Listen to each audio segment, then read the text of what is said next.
Yes po. Sige, kausapin mo na.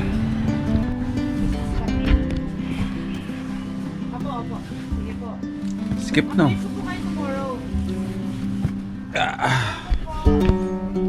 Yan. Kita nyo naman, di ba? Ang sikip-sikip na ng shop. Nakita nyo naman kung paano ako maglakad sa loob ng shop. Hindi ko naman na-expect na aabot pala talaga sa ganitong point na ganito lalaki. Yung first time mo to, dati syempre maliit lang naman talaga yung pangarap natin na magkaroon na tayo ng shop. Pero yung paglaki ng shop, hindi na kayang pigilan eh. Talagang nararamdaman na talaga namin na kailangan na nating maghanap ng mas malaking lugar.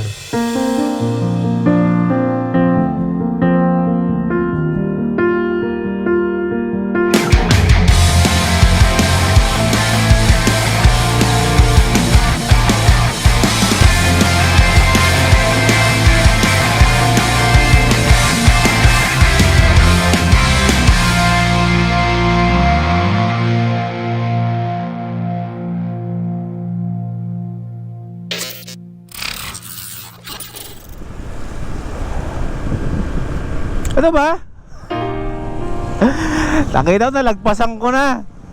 Pabira. Andito na tayo. Ito pala eh, Rider Sport. Ay, nakikita ko yung JK car. Okay, andito na tayo. Samuel Bando, bro.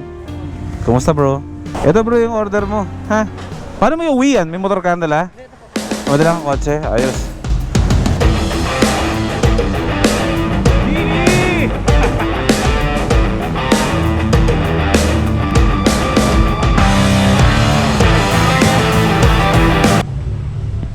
Paano ako nagka-sticker dito? Hindi pa ako nakakapunta dito. May naglagay ng sticker pack sa akin. Sino nagkamit ng sticker ko? Ayan, Rider Sport Motorcycle Parts and Accessories. Today, July 27 ay opening ng, ayun nga. Oh, may mga sundalo dito biglang sumusugod ah. Ayan, kumusta bro? Hello mga bro. So, at least ito na natupad. Sila muna. Ay, gusto niyo ba sticker? Wait lang po ah. O sir, may sticker ka na ba sir? Ayun po. Okay ko, may sticker ka na? Wala pa no? Meron na. Thank you, Kuya Boyne. Ayan. Pasok tayo. Hello po. Congratulations po. Solid. Sige po.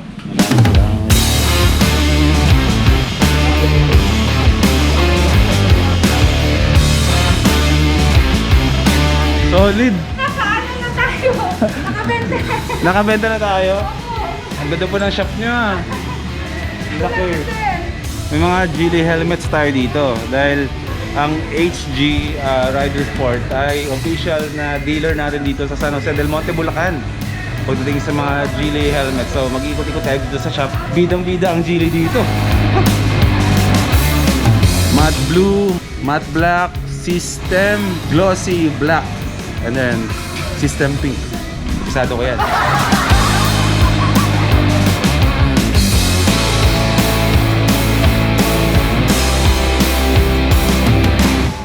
Iba't ibang klase ng helmet na Geely helmet meron sila, pero syempre may mga ibang brands ng helmet dito eh bawal ko ipakita, pero dito sa HG ay more on Geely helmets talaga sila dito. Tapos meron din tayo mga J3D apparel yan, syempre mga jersey ng J3D na mga air cool, may mga butas-butas yan na syempre reflectorized yan, meron din sila dito. Medium, sir. Kailangan nila. Walang medium. Kailangan ng maraming stock, sir. Congrats, sir, ha. At syempre, yung mga DC Monorack na mga bagong dating, yan, babagsakan natin sila ng DC Monorack dito para hindi nalalayo yung mga taga San Jose del Monte pagdating dito. Natin si My Vlogs, umuwi na. O sige, bro. Kuya Odeng. Thank you. Ikaw ba, bro, mag-ticker ka na? Nasa shop? Ayun. Ako nga pala, no? O sige, salamat bro ha.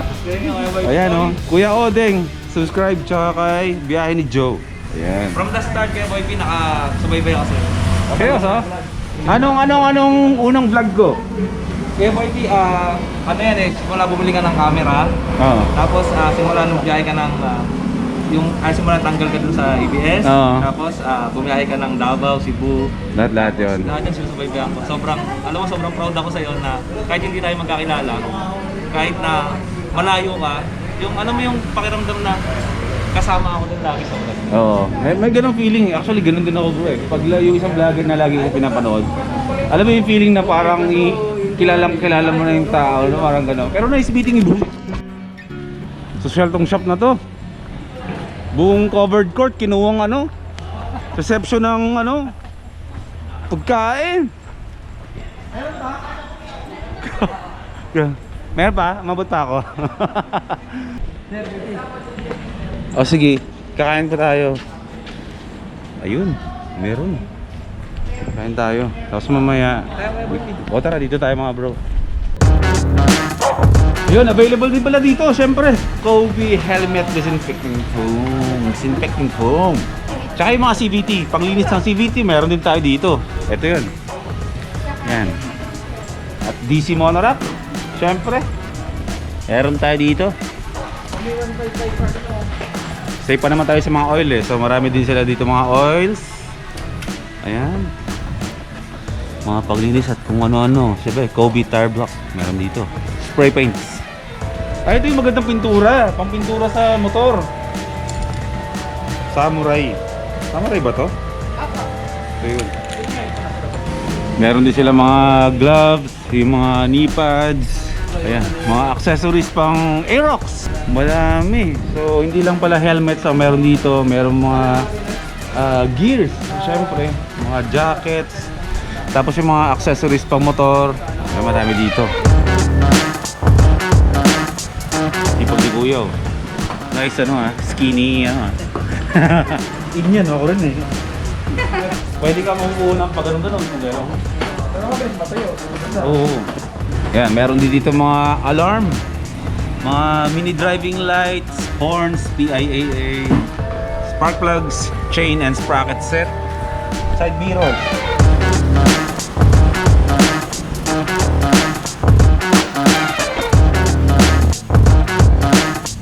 Picture! Congratulations po sa Last Rider Sport. Ito, maraming salamat. Ako sa mga dito sa sir. Okay, inaanyayahan namin lahat ng mga riders, syempre, na mga taga dito sa San Jose del Monte, Bulacan, at sa mga malapit dito sa San Jose del Monte, na meron ng HG Riders port. O, di ba? Na kung saan yung makakabili kayo ng mga accessories at jackets, lahat, helmets meron dito. At syempre sa lahat ng mga fanatics ng Gile Helmets dyan, marami dito. Sila ang ating official dealer dito sa San Jose del Monte, Bulacan. So, ano pang gagawin nyo? E di sugod na kayo dito. Okay? Location, Ebenezer Building sa may Santo Cristo, San Jose del Monte, Bulacan. Dito lang matatagpuan ang display ng Gile. Oh, updated ang mga Gile Helmets dito. Ay! First time. First. Ayan, more power sa HG. Ayan. Babalik na tayo ng first time moto ngayon. Bibigyan ko yun ng update. Titignan natin kung ano na nangyari sa shop kasi today dumating na yung batch 4 ng mga Gile helmets. Dumating na rin yung mga half face ng Gile. So soon dito, magkakaroon niya ng half face. Okay. Maraming salamat, sir. Thank you. At syempre sa mga kaibigan na dito, peace bomb tayo. Ayan. Eh bro ha. Maraming nice meeting you, bro. Ito. Thank you po, ma'am. Okay. Okay. Ay, sugod na. Sugod na. Yes po.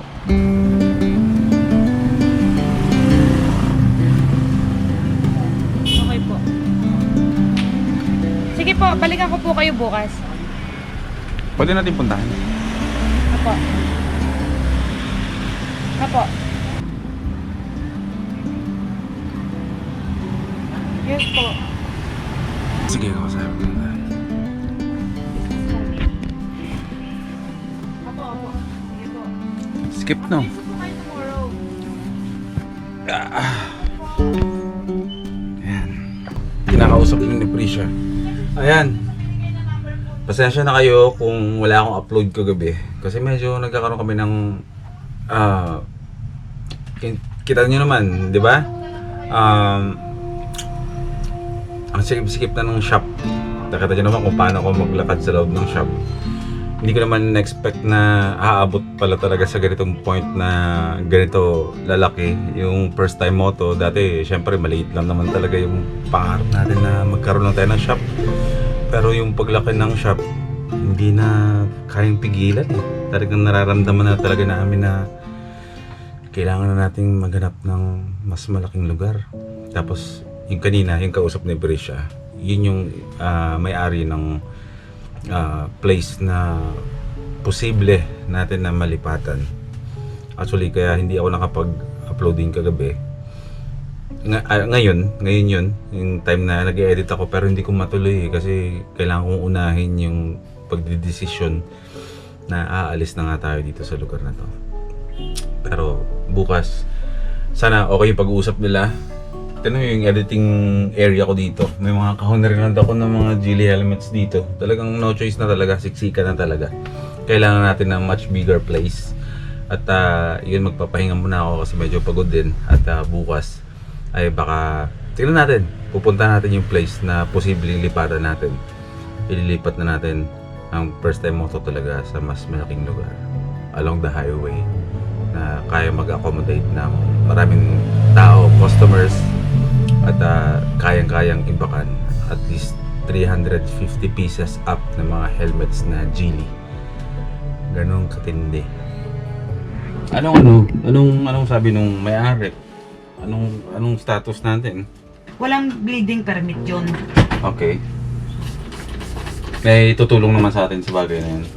Marami naman siguro. Sana matulungan tayo. Mm-mm. Kailangan na nating lumabas. Medyo alam ko maganda yung nangyayari, pero medyo pero ang gagawin natin, since maganda kasi mga first timers yung lugar, as in sobrang ganda, along the highway siya. Bukas makikita nyo naman. Sabi ko nga mag-goodbye na nga ako, magtutulog no, pero hindi pa pala. So ang gagawin natin is ipipinturahan na lang natin doon. Dapat parang first time moto pa rin na to ang motif ng lugar na yun. So magiging black orange pa rin siya. Then na-excite ako na medyo nape-pressure, pero ito na yun eh. Ito na yung bunga lahat ng hard work namin dito sa first time moto. Na actually hindi naman, sabi ko nga kanina mahal, hindi natin na-expect na ganito. Parang naging kampante na kami na okay lang, ganito lang yung first time moto, kaliit. Pero hindi namin alam na may biyaya pala dating na ganun kalaki. So, pero syempre, the bigger responsibility is we need a bigger place para sa first time moto. Kasi talagang all over the Philippines nang kinikater natin ngayon. So, seryoso na to, matutulog na kami. At magkita tayo bukas. Pupunta natin yung lugar kung saan ililipat ang first time moto. Sana wish ko lang, pinagpipray namin na lahat ng mga requirements ay may ibigay ng munisipyo para sa amin. Kasi malaki na yun. At sa highway na yun. So kailangan natin ng proper papeles talaga para sa negosyo. So pagdasal nyo na sana maging okay ang lahat para makalipat tayo sa mas malaki at mas magandang lugar. Tiwala lang.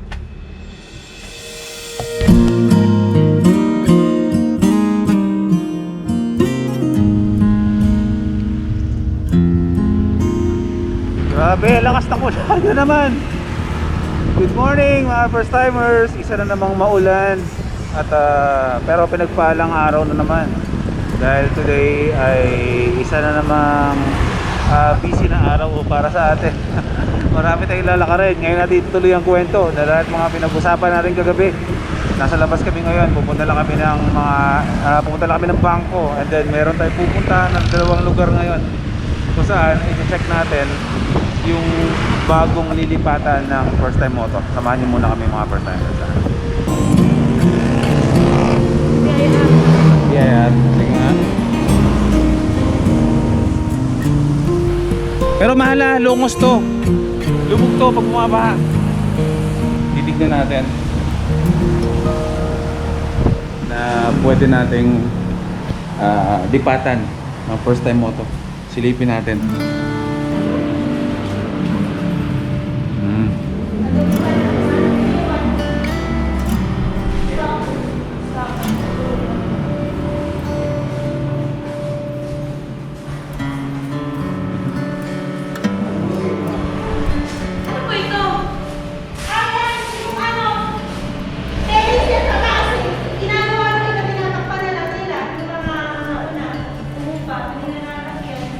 tinatakpan na.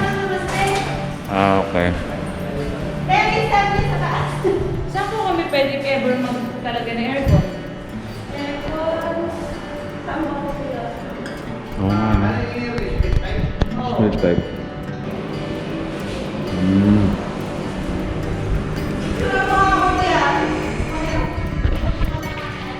Ano sa tingin nyo? Upper timers? Ilog yung likuran. Ano ba ito?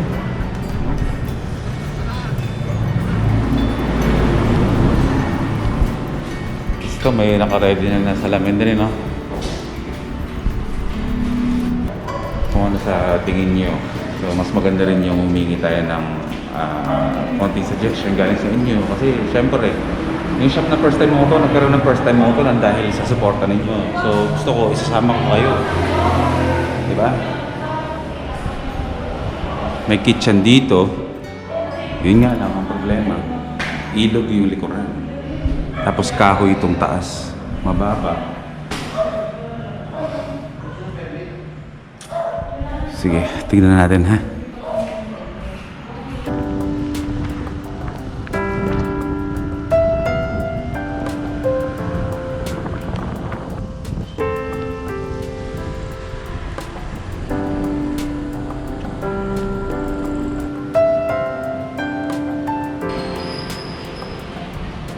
Anong lugar to, bro?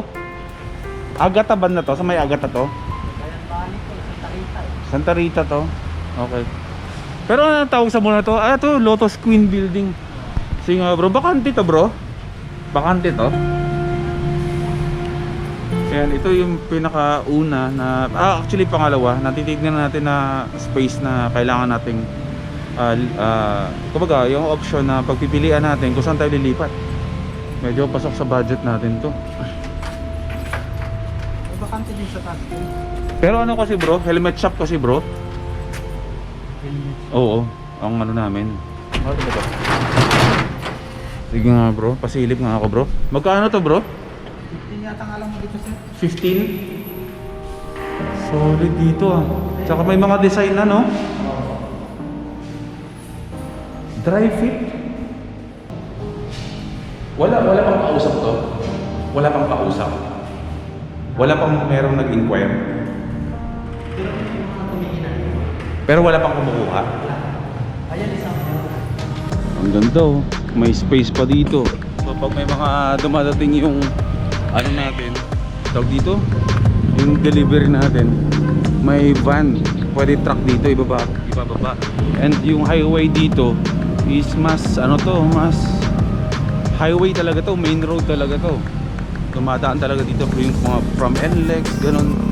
Dito lahat dumadaan. Mas maganda yung ano lang si Felicia. My God, kinakabahan ako.